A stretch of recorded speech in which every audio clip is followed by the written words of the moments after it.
inaweza ikawa ni ya Mungu wa kweli kabisa, lakini isikusapoti wewe kama wewe.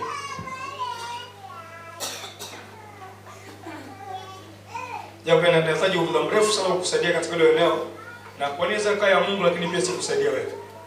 Inaweza ikawa ya Mungu, lakini mchunguze vizuri Isaac. Mchunguze pia Yakobo. Pamoja na madhabahu ya baba yao ni ya Mungu wa kweli kabisa, Ibrahim. Lakini utakuta Isaac alijenga madhabahu yake, Yakobo na madhabahu yake, ili madhabahu anapofika pale imtambue kama Yakobo, na Mungu akajitambulisha kama Mungu wa Yakobo, sio Mungu wa Ibrahim tena. Bado sifikana hicho. Unaweza ukenda pote pale, kwa sababu madhabahu iliyoko pale ya kwenu inaweza isikusapoti. Madhabahu ya baba yako inaweza kukusapoti wakati umchanga, hujui chochote, hujitambui, hujue nako, unahitaji msaada kutoka kwa wazazi. Sasa mimi kile upite nilisema kwamba kuna level, okay, si vijana, I don't know, vijana sio Kristo zima. Sasa sikumbuki vizuri.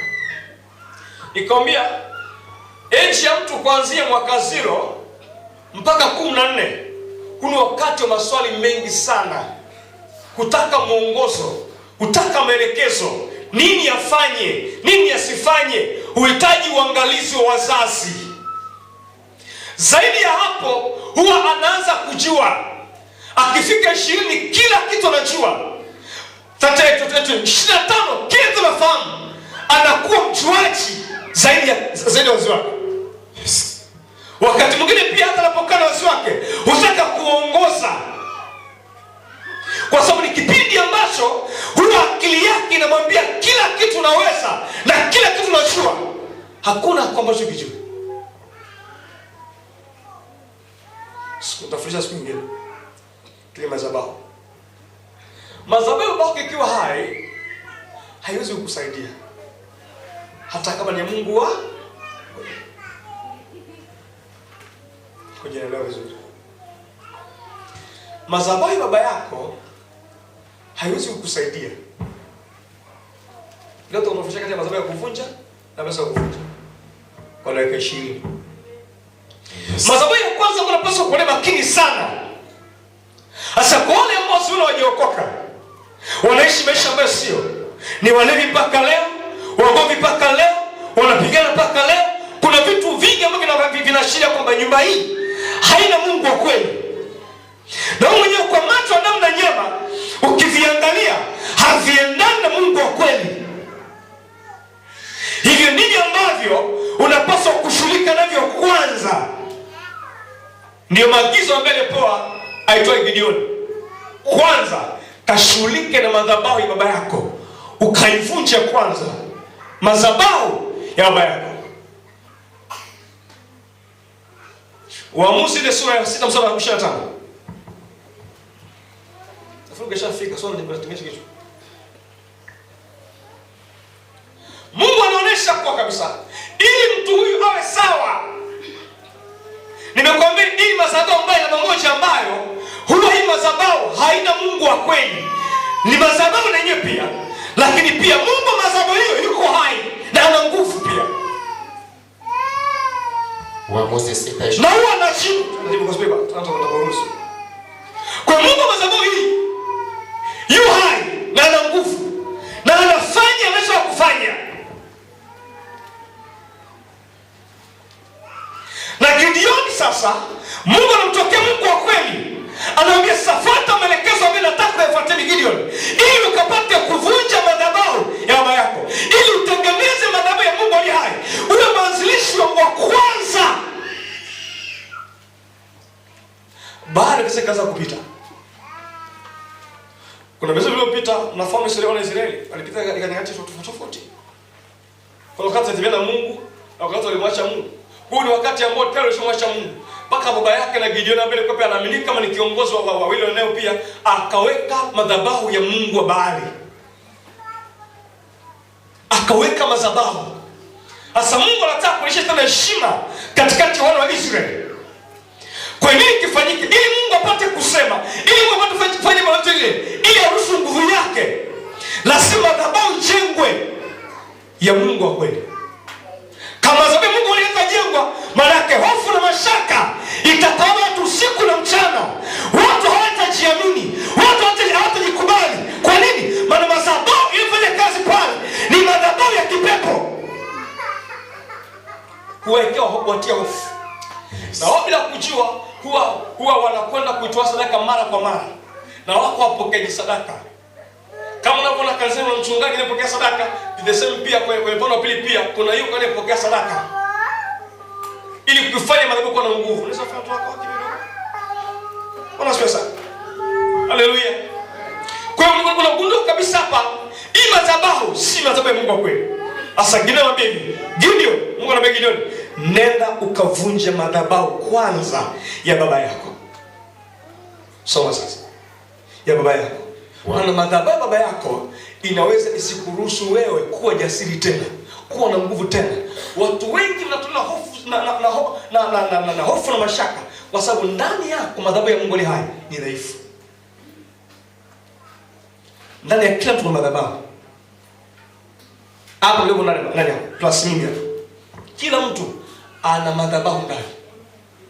Shida iliyoko ile madhabahu inazungumza nini? Ina kiwango gani? Ina uwezo gani? Na kama ni ya kipepo, utakuwa na ujasiri wa kipepo. Na kama ni ya kimungu, utakuwa na ujasiri wa kimungu. Na kwa sababu ni ya kipepo pia, inaweza kukuruhusu wewe ujiamini au usijiamini. Kama ilivyokuwa na Waisraeli. Nchi ni ya kwao, mashamba ya kwao, wanalima wao, lakini wanaokuja kuchukua vyakula ni watu wengine. Ikawa ni desturi yao. Sawa? Ikawa nini? Ni desturi yao. Wamidiani wanakuja, wanachukua mavuno, wanaondoka. Wanasubiri tena wakati na wanavuna, wanalima tena. Wakivuna tu wanakuja, wanachukua. Hivi wanakuja, wanachukua. Kwa hiyo ni kwenda yao. Kwa nini wanachukua sasa? Kwa sababu madhabahu iliyoko ambaye amejenga babake na Gideon ni madhabahu ya kuatia hofu na mashaka wana wa Israeli. Soko palikuwa hapana wanaume wenye kujiamini. Maandiko yanasema palikuwa na watu zaidi ya maelfu wanaume. Lakini baadaye Gideon amwambia watu ni wengi sana. Nataka chuja mpaka ufikishe watu ngapi? 300. Alafu uyagawe makundi matatu yaliyo sawa. Kwa nini? Maana tayari watu hawa kwa sababu umetengeneza madhabahu ya Mungu ni hai, watakuwa wanajiamini. Hofu na mashaka itakuwa ndani yao. Kwa hiyo watakwenda popote pale, hawatakuwa na hofu na mashaka. Yes. Soma tu pamoja sasa. Anasema Waamuzi 6:25. Inasemaje? Ikawa usiku huo Bwana akamwambia. Sasa sura 25. Ikawa usiku huo Bwana akamwambia, mtwae ng'ombe wa baba yako, yaani ng'ombe wa pili. Mstari wa 22. Gideoni akaona ya kuwa ni malaika wa Bwana. Ni malaika wa Bwana. Gideoni akasema, ole wangu mimi, Bwana Mungu, kwa kuwa nimemuona Bwana uso kwa uso. Bwana akamwambia, amani iwe pamoja nawe. Ndio. Usiogope, hutakufa. Ndipo Gideoni akamjengea Bwana madhabahu hapo, akaiita jina lake Yehova Shalom. Hata hivi leo iko katika Ofra ya Waebiezeri. 25. Ikawa usiku huo Bwana akamwambia, mtwae ng'ombe wa baba yako, yaani ng'ombe wa pili wa miaka 7, ukaiangushe madhabahu ya Baali alionayo baba yako, ukakate Ashera iliyo karibu nayo, ukamjengee Bwana Mungu wako madhabahu juu ya ngome hii kwa taratibu zake. Ukatwae yule ng'ombe wa pili na kumtoa awe sadaka ya kuteketezwa kwa kanuni za ile Ashera uliyoikata. 27. Anasema, ndipo Gideoni akatoa watu 10 miongoni mwa watumishi wake. Akafanya kama Bwana kama Mungu alimwelekeza. Lakini ikawa kwa sababu waliogopa watu wa nyumba ya baba yake na watu wa mji, hakuweza kuyatenda hayo wakati wa mchana. Basi aliyatenda usiku. Alifanya usiku. Hebu hicho kisa tusome baadaye ukiona vizuri. Wanasema baadaye Gideoni akaamua sasa, chukua watu 10. Akachagua miongoni mwao marafiki zake, watu wa karibu. Akachukua watu 10. Akaambia sasa, jamani, kuvunja madhabahu hiyo mzee saizi mchana ni vigumu sana. Kwa nini? Kwa sababu inalindwa. Lakini pia kumbuka mzee na majeshi. Na sio hivyo, tukumbuka pia mzee ni mtu mkubwa. Na watu pia wanaamini madhabahu hii iliyoko mahali hapa, wanaijua ina nguvu yake. Ina nguvu ya Mungu huyo ambaye wanamjua wao. Lakini si Mungu wa kweli. Tupo sawa? Kwa hiyo anakosa Gideoni, watu akamwambia marafiki, jamani, tusiende mchana, tuende usiku. Ukisoma ndio chini, baadaye wakaenda usiku, wakaivunja madhabahu ya baba yao. Kumbuka aliyekuwa anaifanya madhabahu kuwa hai ni baba yao. Kuna mtu uko mahali hapa, lakini kule kwenda vijijini wazako wako hai, wanazidi kumwagilia maji kwenye madhabahu ya kichawi. Wako mjini hapa, ile roho ya maskini na sote. Kumbuka watu wanapoishiwa huwa wakae mjini. Wanaenda wapi? Amnijibu eh? Watu wanapoishiwa wanaenda wapi? Wakati una fedha unakaa wapi? Jamani, sauti hata hamna. Kwa kule kijiji kwenu watu wanafanya matambiko, wanamwagilizia maji, wanatoa sadaka, wanapeleka ng'ombe, wanapeleka mbuzi, kila baada ya miezi kadhaa wanachinja, wanagawa nyama. Wao uzuri wako tauni, na unashangaa kuna wakati fulani wakishamaliza sadaka zao, kuna wakati watoe sadaka, unakuwa na akawafani fulani, unapiga watu fulani, unasogea. Kama ulikuwa na mtumishi wa Mungu, watu wanaongezeka kanisani. Kama ulikuwa ni mwimbaji, upako unaongezeka. Kama ulikuwa nini, fedha inakuwa kwa juu yako. Kuna shangaa wakati wao hawana matambiko, at least kuna nini na kaongoza kwa kupiga hatua. Lakini siku wakisema tu unakwenda kuchinja, ghafla madeni, ghafla umepata ajali, ghafla watoto wanauma sana, ghafla wamelazwa, ile fedha ya kusanya ujenge nyumba yote inakwenda kuugusa. Ile fedha ikishaisha, watoto wasipote. Ndio maana wakati tu walipokuwa wanavuna tu, wanakutoa sadaka. Wakitoa sadaka kule wamilio wanajua, wanakuja. Wakishakuja wanakuta wote wamejawa na hofu na mashaka. Hawajiamini, hawajikubali. Kila mtu amejificha. Kwa nini? Tayari wao wenyewe wameshafanya miungu kuwa na nguvu tena upya. Baada ya kule kishaisha, kuna mwanasheria mmoja ananiambia, si baba, kesi ni nyingi kwa sababu ya watu wafaje, wamevuna. Ananiambia wamevuna sasa hivi, kesi ni nyingi mno. Kwa hiyo inabidi wawe busy sana serikalini kwa sababu ya busy wa kesi. Wanaifanya miungu kuwa vilivyofanya vinafufuka. Na wakati ambao sasa wanakwenda kuloga, wanapeleka mali zao, wanapeleka sadaka kwa roho kienyeji ili kuua mtu anayeficha shamba lake. Alafu upo kanisani. Na kitu kibaya zaidi, hata Biblia hauna. Mbaya zaidi, kuomba huombi. Hatari zaidi, hata muda wa kuomba Mungu hauna.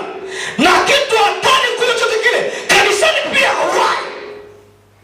Kingine kibaya zaidi pia, wewe mwenyewe una muda wa kuomba na familia yako. Hata hao ambao wanashiriki pamoja. Siku katoka mkishana pamoja, siku ya pili yake hamko pamoja. Mnapishana. Kwa siku mnala kivyake vyake. Hamuombi tena. Mlikuwa na tabia za kukaa na kusema hebu sema ndio ni kweli, nasemaje, unafikiria ni kweli, unaona ni kweli, lini mnafisha nini? Asema huyu viki, huyu hivi. Ghafla ile hali inatoweka. Ndio maana ukichunguza sana, asilimia kubwa watu wa Mungu tulipo kanisani, tuna wakati tunakuwa tukiroho sana, kuna wakati tuko chini sana. Kanuni.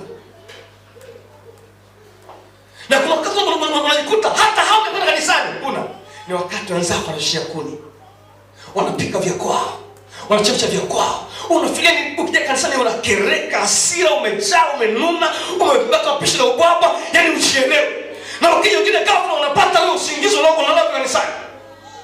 Unafika kawaida. Madhabahu baba yako inafanya kazi. Na maana ile nikamwambia jambo la kwanza ili usaidie nchi nzima, kashughulike kwanza madhabahu ya kwenu. Kuna wakati shafundisha nikamwambia jamani hivi, ili uwe salama, usianze kuiombea nchi ya Tanzania. Wenyewe upako ulionao ni wa kijiko. Haujafika hata kwenye kikombe. Unaweza kuombea nchi, unaweza kuombea ukoo mzima, wakati upako ulionao hata mwenye binafsi hauwezi kukulinda.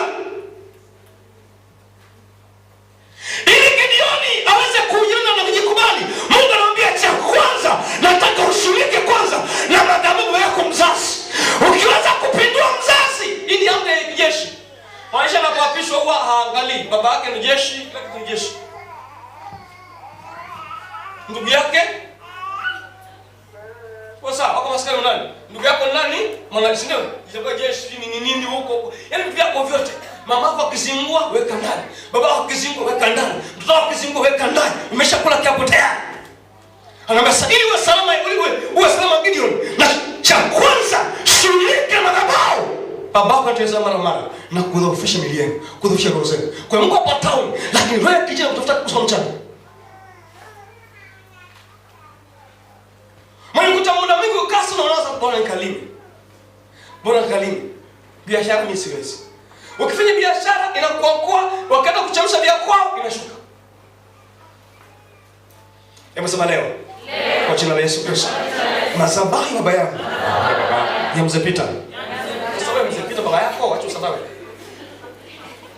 Wote majina baba yako unajua mwenyewe. Sema kila madhabahu ya mzee Peter inafanya kazi kwenye maisha yangu na kuzofisha uchumi wangu, maisha yangu ya kiroho, huduma yangu kwa jina la Yesu. Tangu sasa isikia sauti ya Mungu ali hai. Wewe madhabahu ninaamuru vunjika. Ninaamuru vunjika.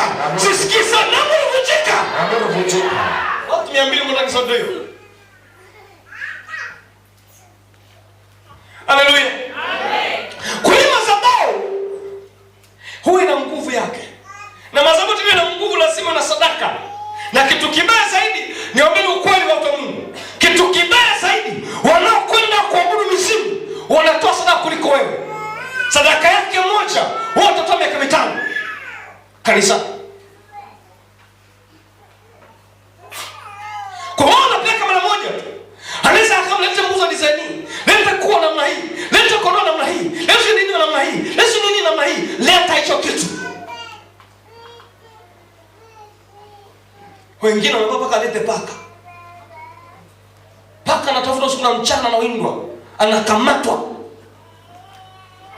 Kwa kienyeji. Wewe hata kucha hiyo kutoka kanisani. Tena Mungu anambia sasa ili uwe salama. Akaamua ni shujaa. Jambo la kwanza Mungu anamtia moyo kwanza Gideon. Anaambia unaweza. Usiogope. Sima kama ulivyo. Acha kuangalia watu wengine wanasema ni kuhusu wewe. Wewe unaweza Gideon. Akijiangalia Gideon, jambo la kwanza kabisa amejificha. Kama ulivyo siku hizi hata kutoka nje utokaje. Ukitoka sababu ya ibada. Ukitoka sababu nini? Ya ibada. Hata jirani unajua umetoka saa ngapi? Siku hizi hata ndio uwashi. Kwa nini? Haujiamini, umejifungia ndani. Unaweza hata ukitoka kuna njia inabidi uvizie usiku ili utoke jifunike bigubi utoke. Mashaka imekutawala. Aiza ya madeni, aiza kwa namna moja au nyingine. Madhabahu ya baba. Madhabahu nani? Ya baba. Mungu anapotaka kukusaidia, anataka kwanza ujasiri wa kujiamini kwanza. Unaweza kuzuru vilivyomo vinavyoaminiwa na baba zako.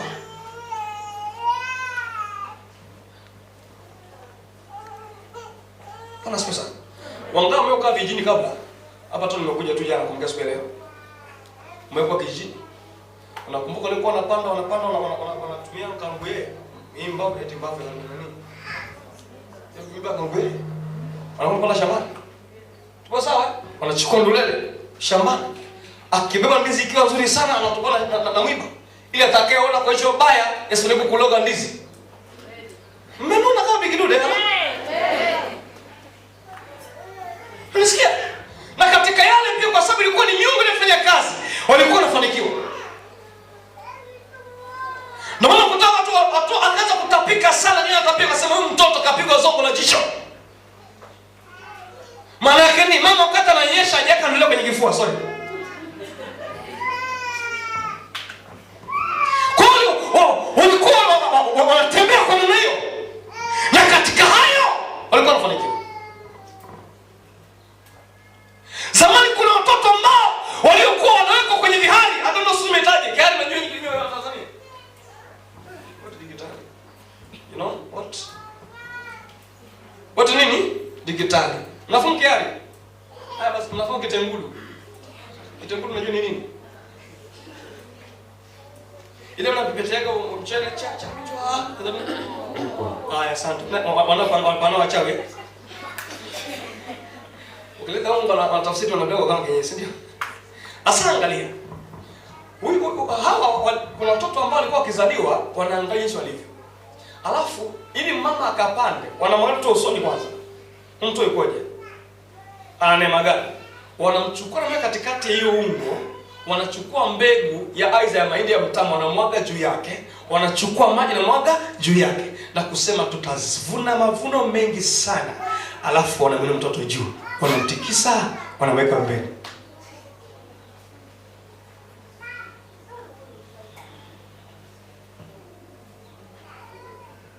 Hajao fanyika wengine. Kuna watu wengine mlikuwa mnaambiwa wewe naomba uje ununue kwanza kabla mgeni hajanunua. Nikimwaga anaanza haraka wewe unachekelea.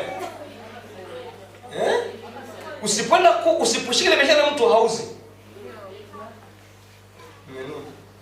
Wengi meandika na wewe. Kuna mwingine anakuja tu jamani uso wako mzuri anakuza pa afasema jamani nakupenda anajiposhika mwenye usoni. Maana ulichonacho chochote kipo juu. Unakopa kinini? Sema kopo. Hata ukinuna, muone. Tutatoa na Biblia itoke wewe salama. Kwa hiyo unagundua kabisa kinachofanya kazi. Na watu walikuwa na imani vitu hivyo na walikuwa na matokeo makubwa. Niambia zamani kijikoto nilikuwa mweusi kuliko wote nili peke yangu. Kijijini, maana nyumba moja hapa, nyingine Philips. Hapa ni mashamba tu. Na hapa tukikimenda tunakutana na fisi, mbogo, si nini simba barabarani hapo. Na hakuna shida. Ukitaka kwenda swala, unasubiria usiku, unawasha tochi kubwa, unamulika swala kimbii. Unafuata pango na chinja unakula. Usifanye hivyo. Kupotea maisha. Ndio hizo. Tuko sawa. Hasa kipindi mvua ikakataa, wakasema kuna laana imetamkwa. Tupate wapi kijana mweusi? Wakapatana wazee wa jiji. Tuko sawa? Wakasema kuna kule kijana ambaye mama yake anaishi mjini, lakini yeye anaishi na bibi yake. Tunataka tumtoe awe kafara mvua inyeshe. Kwa sababu mweusi sana. Ashukuru Mungu alikuwa chale moja tu. Chale alikuwa chale hapa kipindi hicho. Ili niokoa chale. Haleluya. Lakini kijana sasa asema nini? Na chale. Wanazimarisha madhabahu na miongoni mwa watu atakuta mzee mmoja anajulikana. Huyo akisemaga jambo halipindi. Huyo ana ndoto. Huyo ana maono fulani. Huyo hata namna anatoa sadaka yake kuna namna anazungumza. Wengine wanataka tu wakimaliza hapo na chinja mtu. Wanatuponya upande bila mlima.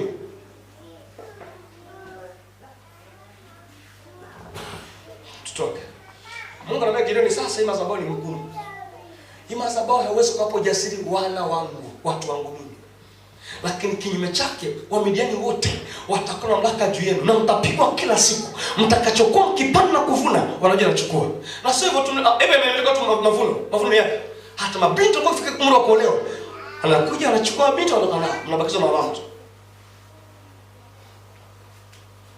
Unaelewa? Wamidiani kwa wakorofi. Mungu anambia nataka kuanza kwa madhabahu kwanza. Kwa sababu ili watu waongoze, ili watu watawalishe, au watu watawale, au watu wafanye wawe na furaha na amani, huwa kuna lazima roho zao ziwe chini madhabahu, aidha ya Mungu, aidha ya kipepo. Ufunuo wa Yohana 8:6.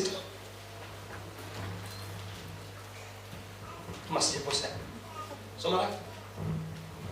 Anamwambia nikazua roho za watu. Mtu anapotoa sadaka kule kijijini ambapo wewe hujui uko town hapa, maana yake anaifanya roho yako kuwa chini ya miungu ya kifamilia. Ufunuo 8:6. Anasema na wale malaika 7 wenye baragumu 7. Hebu nitasitana. Wewe msandika wapi? Hebu msandike leo andika hapa pale kwa niaulishe. 6. Hebu anzia kwa 2. Hebu anzia 3 hapo. 6 mstari wa 3. 8 mstari wa 3. Na malaika mwingine akaja akasimama mbele ya madhabahu. Mwenye chetezo cha dhahabu. Akapewa uvumba mwingi ili autie pamoja na maombi ya watakatifu wote juu ya madhabahu ya dhahabu. Unachokiombaga siku zote, unachomlia Mungu siku zote, kila unachokiomba huwa kina madhabahu inayokwenda kuwakilisha. Yes. Kila unachosema Mungu wa mbingu na nchi, haja yangu ni kuolewa, haja yangu ni watoto, haja yangu ni biashara, haja yangu ni elimu, kuna madhabahu ambayo, kuna malaika ambaye anahusika na madhabahu, kisha huja mahali uliko na kuja kuchukua maombi yako na chezo chake, kisha awakilishe kwenye madhabahu kuu ya Mungu wa mbingu na nchi. Bado sijaeleweka. Mungu nayeomba, hebu sema tena watu waelewe tufanye. Anasema na malaika mwingine akaja akasimama mbele ya madhabahu. Mwenye chetezo cha dhahabu. Akapewa uvumba mwingi ili autie pamoja. Akapewa, maana neno uvumba ni sadaka. Akapewa sadaka nyingi ili autie pamoja nini? Na maombi ya watakatifu. Maana ndani ya sadaka huwa kuna maombi. Unataka utendewe nini? Unataka ufanyiwe nini? Kwa baada ya sadaka ya mtu huwa kuna maombi yanayowakilisha. Ndio kama unavyosikia kwanza wanapokea posa. Wakishapokea posa mnaeleza jamani, shida yetu nataka tuoe hapa kwenu. Mko tayari? Ndio. Wakisema no, unaambia posa yako rudisha. Posa. Kwa cha kwanza, kisha nini? Sema sadaka. Sadaka. Amsema sadaka. Sadaka. Sijakwambia tu sema sadaka. Sadaka. Na kufundisha ndio katolea kwenu kule. Sema sadaka. Sadaka. Mke mmoja utapata mtoto wiki wiki inakuja. Utapata ujauzito kile unakuja. Yes. Bado muamini itatokea tu. Haleluya. Kwa hiyo unakuta jambo la kwanza kabisa Mungu alichopokea kwanza akachukua sadaka. Then baadaye maombi. Ndio maana taifa tunakutaka watu wengi wenye hekima ili akupate uliko anakuvuta kwanza mle chakula pamoja. Mkiakula chochote mmoja kisha anaeleza haja moyo wake. Anahitaji ufanye nini kwake. Ukitaka unaweza jitu mtu bado hajatulia. Mtu yote ukitaka ili afanye kuna aone kama nisikie niko sawa sijui ni vipi. Masai kishapokea ulichompa kulisha ni ngumu. Kwa Masai mpo? Nasikia ukishapokeaga, nasikia hasa upande wa asali. Ukishapokea asali kulisha ni mwiko. Harudishi. Maana hata kama binti alikuwa kutaki unachukua. Sema amina. Amina. Sijasema wewe unaolewa, nimesema kama ukishapokea asali unachukua binti kama tatu. Kwa hiyo taratibu fulani za kwao. Ili cha kwanza ili wakuelewe. Neno la kitu kwanza. Ndio kijana wangu mmoja alikuwa anaoa, wakamwambia lete upande mmoja wa ng'ombe. Mbavu ya ng'ombe. Anaamua hii ni wazee wale. Sasa kishakula wataongea. Ngoja imeshaishi. Kwa sababu binti bado sasa nafikiria hapo ufikiria hapo tena. Nenda ukaolewe. Ana pesa. Sasa utoke huko. Kumbe unachokifanya mbele za Mungu kuna madhabahu. Ambaye jambo la kwanza unachofanya kupokea sadaka yako. Jambo la pili maombi unayoomba. Maliza mpaka somo 5. Amen. Anasema akapewa uvumba mwingi ili autie pamoja na maombi ya watakatifu wote juu ya madhabahu ya dhahabu iliyo mbele ya kiti cha enzi. Ndio. Na moshi wa ule uvumba